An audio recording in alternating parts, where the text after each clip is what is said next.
here are the 12 things that you need to know about audio interfaces before you buy one. Welcome to Sound Better Slider. Thing 1. Input count. How many things are you looking to record all at once? If you're planning on doing MIDI, we'll save the MIDI input and output for a different conversation. Thing 2. Output count. How many speakers do you need at once? How many headphones do you need at once? And how much external analog audio equipment do you need to connect? For example, if you're mixing in stereo, you only need 2 main outputs for your speakers. But if you're trying to get into something like Dolby Atmos, you'll need a lot more outputs to get out to all those speakers. How many headphones do you need? Certain interfaces will have 1 or 2 built-in headphone amplifier connections, and you may need to look into an external device to help give you more headphone outputs if that's what you need. Thing 3.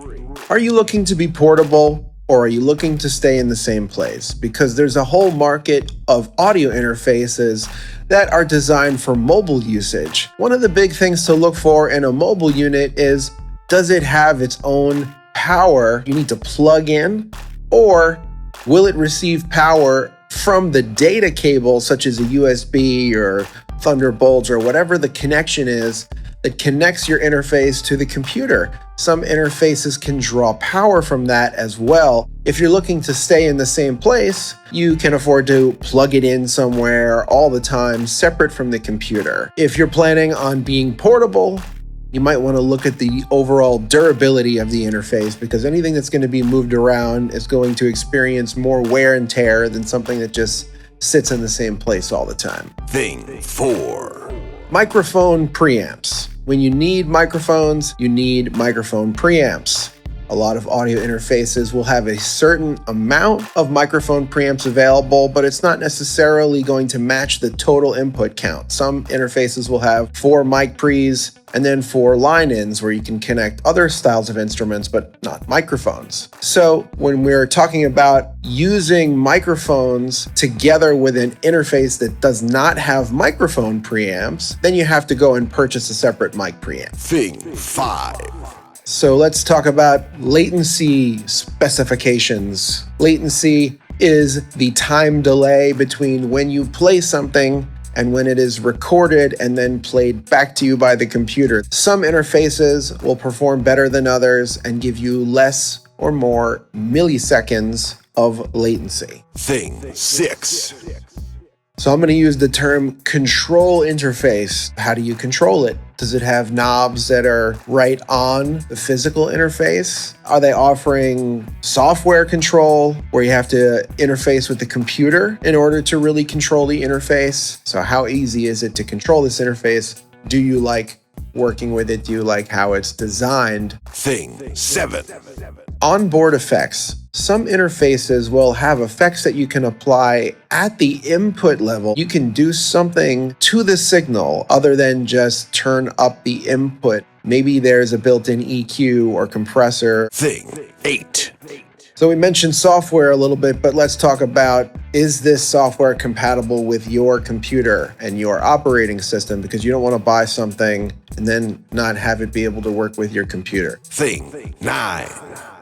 Digital conversion quality. So very briefly, in order to record things in a computer, which is a digital environment, we have to convert them from an analog signal like flowing electricity. It's the transcription process of what's out here to what's in our computers. Analog to digital conversion is the recording side, that's ADC. And the playback, that is the DAC, the digital to analog conversion. Thing 10. Does it have meters? Metering is nice, meaning can you see a visual that shows you what the specific audio levels are, right? Are you able to meter things coming in and out directly on the interface, meaning on the physical device itself? Or is that only available via software. Extra features like TalkBack, where you can communicate with a little built-in microphone on the interface with someone who might be recording in another room or in a booth. If you're looking to get into guitar-heavy stuff, some interfaces are meant for guitar or have extra guitar features like a re-amplifying system built into the interface. Thing 11. Does your audio interface come with any sort of software, right? So your audio interface is a real physical thing, but it connects to a computer and the computer runs software. It runs software applications, apps such as the DAW, the digital audio workstation that you're trying to run to have a home studio. So sometimes an audio interface will be promoting a specific DAW and come with some version of it. Maybe it's a light version, maybe it's the full version. If you're trying to jumpstart your studio and hesitant about making two separate purchases, sometimes you can get a deal where a DAW comes with your audio interface and get two things for the price of one. Thing 12. Look into the company that you're buying the interface from and see what their reputation is in terms of long-term support for the interface, not making it obsolete, releasing software updates for new operating systems with it, and in general, their type of customer service reputation that they have. Because you want your audio interface to last as long as possible. You don't want to have to buy a new one every couple of years. You want to get some mileage out of it. Please subscribe, it keeps the channel alive. So good luck.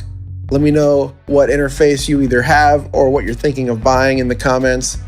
Let me know of any categories you think I missed. And let's be careful with our purchases and make awesome studios.